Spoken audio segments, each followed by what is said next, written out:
लेकिन क्या आप जानते हैं कि कुछ साल पहले रेप और हत्याओं के एक आरोपी को जनता ने कोर्ट के अंदर ही अपने हिसाब से और अपने तरीके से सजाए मौत दी थी।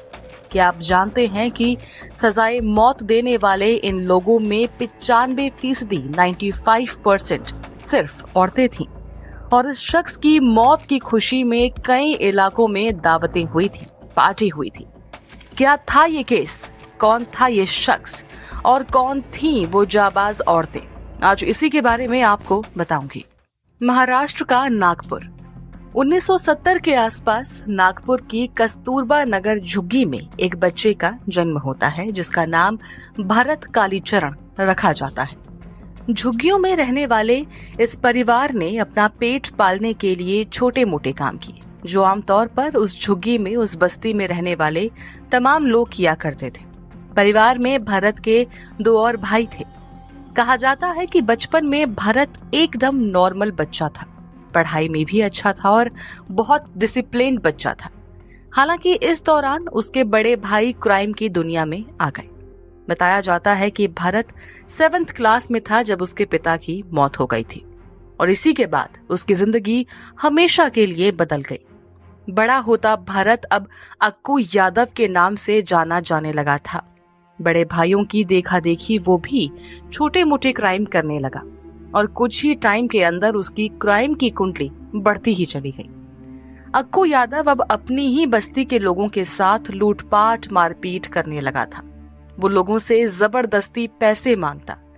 ऐसी बस्ती जहां ज्यादातर लोग अपना पेट पालने के लिए दूसरों के घर जाकर काम करते थे, रिक्शा चलाते थे, छोटा मोटा सामान बेचते थे। अपनी उसी बस्ती के उन्हीं लोगों से अक्कू यादव धमकाकर पैसे मांगता था। मना करने पर वो और उसके यार दोस्त लोगों के साथ बुरी तरह मारपीट करते थे।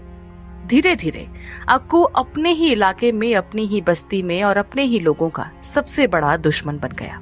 हालांकि इस दौरान अक्कू चोरी और एक लड़की के साथ छेड़छाड़ करने के आरोप में जेल गया, लेकिन जेल से लौटने के बाद वो जैसे और ज्यादा खूंखार और सनकी हो गया था। चलते फिरते लोगों को मारता पीटता, बदतमीजियां करता। कुछ ही टाइम में अक्कू का खौफ कुछ इस कदर बढ़ गया था कि अगर वो और उसके गुंडे कहीं बैठे हैं तो लोग या तो अपना रास्ता बदल लेते थे या फिर उनके जाने का इंतजार करते थे। बताया जाता है कि एक बार तो एक अर्थी तक को रोक कर रखना पड़ा था क्योंकि अक्कू और उसके गुंडे उस रास्ते पर बैठे थे जहां से अर्थी को लेकर जाना था।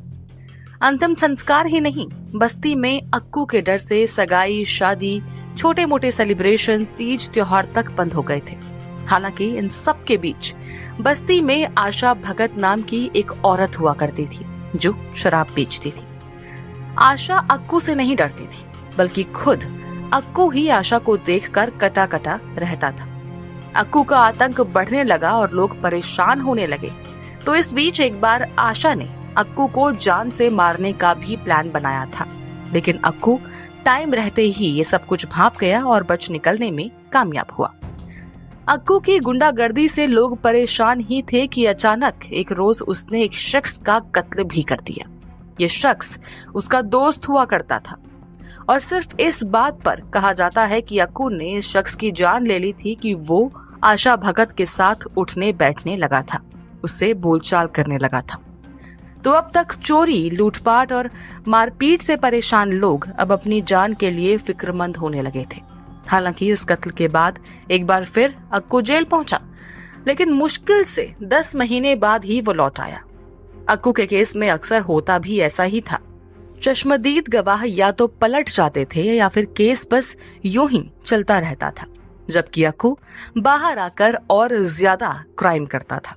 लेकिन इस बार जब अक्कू बाहर आया तो उसके दिमाग में एक और कत्ल पहले से प्लान था। ये कत्ल किसी और का नहीं बल्कि आशा भगत का था। साल था 1999। एक रोज उसने आशा को उसके घर से किडनैप किया और उसका कत्ल इस तरीके से किया कि उसके बाद सिर्फ कस्तूरबा नगर ही नहीं बल्कि आसपास की झुग्गियों में, आसपास के इलाकों में अक्कू यादव का खौफ होने लगा। अक्कू ने आशा भगत का सिर्फ कत्ल ही नहीं किया था बल्कि उसके शरीर के न जाने कितने ही टुकड़े कर दिए थे। आशा भगत के कत्ल के आरोप में एक बार फिर अक्कू सलाखों के पीछे पहुंचा, लेकिन तब तक उसकी लोकल पुलिस से जान पहचान हो चुकी थी। कुछ ही टाइम में अक्कू फिर से लौटा और हर बार की तरह इस बार और खूंखार, खौफनाक होकर लौटा। इस बार जेल से लौटने के बाद अक्कू के लिए न सिर्फ कत्ल करना आम था, बल्कि वो अपनी ही बस्ती की औरतों के साथ गलत काम करने लगा था। ये केस कभी रजिस्टर नहीं हुए, इसलिए हर रेप और हत्या की तारीखों का ठीक तरह से कोई रिकॉर्ड नहीं है। कहा जाता है कि एक रोज अक्कू सुबह करीब 4, साढ़े 4 बजे बस्ती के ही एक जानने वाले के घर पहुंचा। अक्कू ने उस शख्स से कहा कि उसे उसकी बीवी से काम है। जब इस शख्स ने अपनी बीवी से मिलने देने के लिए मना किया तो पहले अक्कू ने उसे पीटा और फिर खींचकर उस औरत को उसके घर से बाहर ले आया। बस्ती के सब लोग घर के अंदर से सब कुछ देख रहे थे, लेकिन किसी के कुछ कहने की हिम्मत नहीं पड़ी। हर शख्स अपने जान के लिए फिक्रमंद था। तो घर से कुछ दूर ले जाकर अक्कू ने उस औरत का रेप किया और फिर उसे जाने दिया। एक खतरनाक क्रिमिनल अब एक सीरियल रेपिस्ट बनने लगा था। बताया जाता है कि अक्कू कहीं भी किसी भी लड़की, कोई औरत, बच्ची या बूढ़ी औरत, किसी के भी साथ रेप की घटना को, रेप की वारदात को अंजाम दे देता था और बस्ती वाले डर के कारण कुछ भी नहीं कर पाते थे। लोग सड़कों पर या अपनी गलियों में अक्कू को आता जाता देखते थे तो अपनी लड़कियों को टंकियों में, अलमारियों में छिपा देते थे। अक्कू ये कांड कभी कभी अकेले करता था तो कभी कभी अपने गुंडों के साथ इस हरकत को अंजाम देता था। बस्ती वालों के अंदर अक्कू यादव के खिलाफ गुस्सा, नफरत, सब कुछ बढ़ता जा रहा था, लेकिन इसके बावजूद किसी के अंदर इतनी हिम्मत नहीं थी कि वो पुलिस स्टेशन तक जाकर उसके खिलाफ केस दर्ज करा सके। हालांकि बाद में ये भी आरोप लगते रहे कि कई दफे तो पुलिस ने ही केस दर्ज करने से मना कर दिया था। हालात ये हो गए थे कि आए दिन अक्कू की हवस का शिकार कोई न कोई औरत होती ही थी। इसके साथ ही अक्कू अक्सर लड़कियों को आते जाते धमकाता था कि ये नहीं पहनो या वो मत पहनो। लोग अक्कू के खौफ से इतना परेशान होने लगे थे, इस डर से इतना परेशान हो गए थे कि वो अब अपने ही घर को, अपनी ही बस्ती को छोड़कर जाने लगे थे। किसी में भी उसके खिलाफ खड़े होने की हिम्मत नहीं थी, तो लोगों ने उस जगह से दूर जाना ही समझदारी समझी। कुछ लोग बस्ती छोड़कर जाने लगे तो कुछ ने अक्कू के डर के साए में जीने को ही अपनी जिंदगी मान लिया। ऐसे करते करते कुछ 4-5 साल और बीत गए। साल 2004 आ चुका था। महीना जुलाई का था। उषा नारायणे नाम की एक लड़की उसकी बस्ती में रहा करती थी। एक दिन उषा अपने कॉलेज से लौट रही थी कि अक्कू ने उस पर एक भद्दा कमेंट किया। उसी रात वो उसके घर के बाहर भी आया, लेकिन उस रात उसने कुछ नहीं किया। उषा समझ चुकी थी कि अगर उसने टाइम रहते कुछ नहीं किया तो वो भी अक्कू की हवस का शिकार बन जाएगी। तो अगले ही दिन वो थाने गई अक्कू के खिलाफ केस दर्ज कराने के लिए। केस दर्ज तो हुआ नहीं, लेकिन किसी पुलिस वाले ने ही अक्कू को जाकर बता दिया कि उसकी बस्ती की एक लड़की उसके खिलाफ FIR कराने आई थी। ये सुनकर वो जैसे पागल सा हो गया। उसे आदत नहीं थी कि लोग उसके खिलाफ खड़े हों, और जब कोई ऐसा करता था तो वो उसकी जान लेने से पहले 1 सेकंड के लिए भी नहीं सोचता था।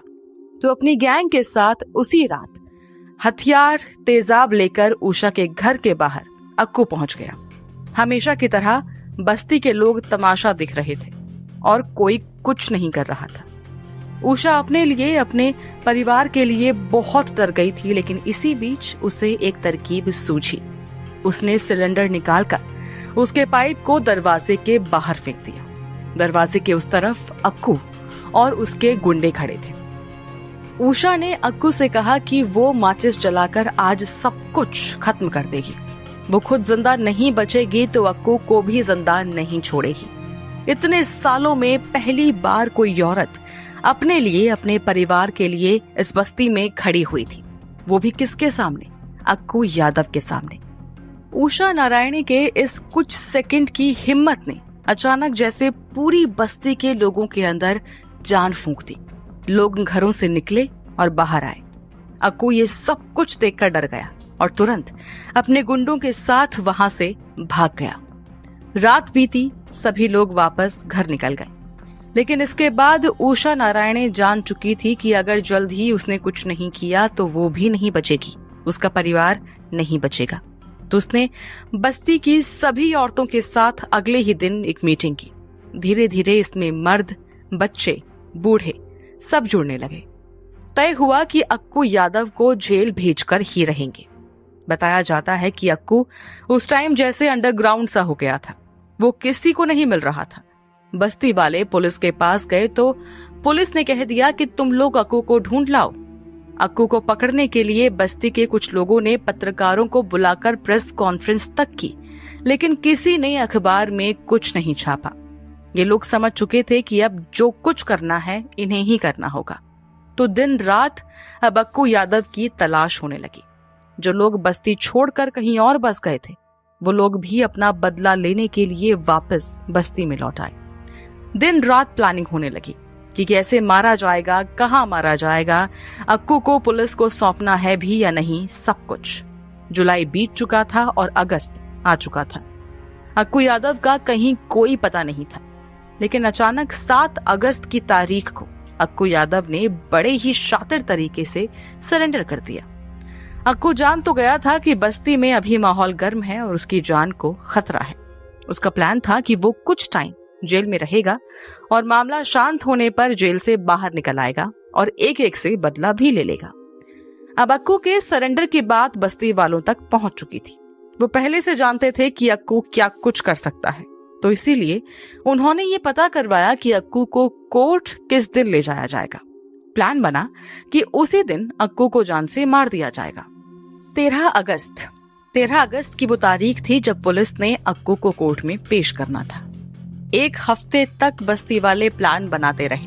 तय हुआ कि ज्यादा से ज्यादा लोग जाएंगे ताकि अक्कू का काम तमाम करके ही सब के सब वापस एक साथ लौट सके। लाल मिर्च वाला पानी, नुकीले हथियार, चाकू, छुरी, पत्थर और न जाने कौन कौन से हथियार तैयार किए गए। इस भीड़ में औरतें सबसे ज्यादा थी, क्योंकि सबसे ज्यादा जुल्म औरतों ने सहा था और सबसे ज्यादा नफरत अक्कू यादव के खिलाफ उन्हीं के अंदर थी। तो तारीख आई 13 अगस्त 2004। बस्ती के कई लोग नागपुर डिस्ट्रिक्ट कोर्ट के बाहर पहुंच चुके थे। औरतें ज्यादा से ज्यादा संख्या में आई थी और आखिरकार वो घड़ी भी आ गई। अक्कू यादव पुलिस वैन से निकला। बस्ती से आई औरतें उसकी तरफ बढ़ने लगी और एक मौका ऐसा आया, एक पल ऐसा आया जब सभी पुलिस और अक्कू के सामने खड़े हो गए। लेकिन अक्कू को तब तक भी अंदाजा नहीं था कि वो अपनी जिंदगी के आखिरी कुछ मिनट जी रहा है। सब शांत खड़े थे। प्लान अक्कू यादव को मारने का ही था, लेकिन बिल्ली के गले में घंटा बांधे कौन, पहले अटैक कौन करे, किस तरह से करे, सब समझने की कोशिश कर ही रहे थे कि इतने में बस्ती की ही एक औरत की तरफ देखते हुए अक्कू ने कुछ कहा। वो आगे बढ़ने लगा था कि उसी औरत ने अक्कू पर चप्पल फेंक के मार दी और फिर लाल मिर्च वाला पानी भी मार दिया। और बस यही वो पल रहा जहां सबने अक्कू पर अटैक कर दिया। पुलिस ने अक्कू को बचाने की कोशिश की, उसे कोर्ट के अंदर ले गई, लेकिन गुस्साई भीड़ को भला आज तक कौन रोक पाया है जो यहाँ पुलिस रोक पाती। जैसे ही पुलिस अक्कू को कोर्ट के अंदर लेकर पहुंची, भीड़ ने अक्कू पर चारों तरफ से हमला कर दिया। अगले कई मिनटों तक ये हमला जारी रहा। पिछले कई सालों का गुस्सा ये भीड़ अक्कू यादव पर निकाल रही थी। मारपीट करना, पैसे ऐंठना, बदतमीजियां करना, छेड़छाड़, रेप, हत्याएं, सब कुछ, हर एक चीज का बदला इस भीड़ ने अक्कू यादव के शरीर से लिया था। कहा जाता है कि कुछ लोग कई बार कोर्ट के बाहर पत्थर लेने आए ताकि अक्कू के सिर पर बार बार उनसे वार किया जा सके। धारदार हथियार जो मुड़ गए थे उनको सीधा करने के लिए आए, लेकिन रुके नहीं, कोई नहीं रुका। अक्कू यादव मर चुका था, लेकिन इसके भी बहुत बाद तक भीड़ का हमला जारी ही रहा। इन औरतों ने, कस्तूरबा नगर बस्ती की औरतों ने अपने साथ हुई हर ज्यादती का बदला ले लिया था। जब कानून ने उनसे मुंह मोड़ लिया तो उन्होंने अपने लिए इंसाफ की लड़ाई खुद लड़ी भी और जीती भी। हालांकि इसके बाद पुलिस ने कुछ लोगों को, कुछ औरतों को अरेस्ट किया। केस हाई प्रोफाइल हो गया था। कई तरह के एंगल निकालने की इस केस में कोशिश की गई, जहां कहा गया कि अक्कू की हत्या राइवल गैंग के लोगों ने की थी। औरतों के भेस में आदमी आए थे, ये नक्सली हमला था और न जाने क्या क्या। लेकिन सच सिर्फ एक था, ये एक बदले की कहानी थी। ये औरतों के बदले की कहानी थी और उसके सिवाय कुछ भी नहीं था। इस केस में गिरफ्तार हुए लोगों को साल 2014 में रिहा कर दिया गया था। आपको हैरानी होगी कि इस केस में आज भी कई लोग ऐसे हैं जो मानते हैं कि अक्कू ने कभी रेप और हत्या की ही नहीं, क्योंकि इसके खिलाफ तो कभी कोई कंप्लेंट लिखवाई ही नहीं गई। कुछ लोगों ने ये भी दावा किया कि अक्कू यादव जातियां देखकर लड़कियों का रेप करता था, लेकिन क्रिमिनल की भला कहाँ कोई जाति हुई है जो तब होती। तो ये थी वो कहानी जहां एक सीरियल रेपिस्ट की औरतों ने, कुछ मर्दों ने मिलकर सबके सामने हत्या कर दी थी और अपना बदला पूरा किया था। आप इस कहानी को लेकर क्या कहेंगे? कि आपको लगता है कि कोर्ट और न्याय व्यवस्था से इतर इस तरह की घटना को इंसाफ माना जा सकता है, या फिर आपको भीड़ की ये हरकत एकदम जायज लगी? जरूर शेयर कीजिए हमसे अपने व्यूज अपने कमेंट्स के थ्रू और सब्सक्राइब करना बिल्कुल ना भूलें।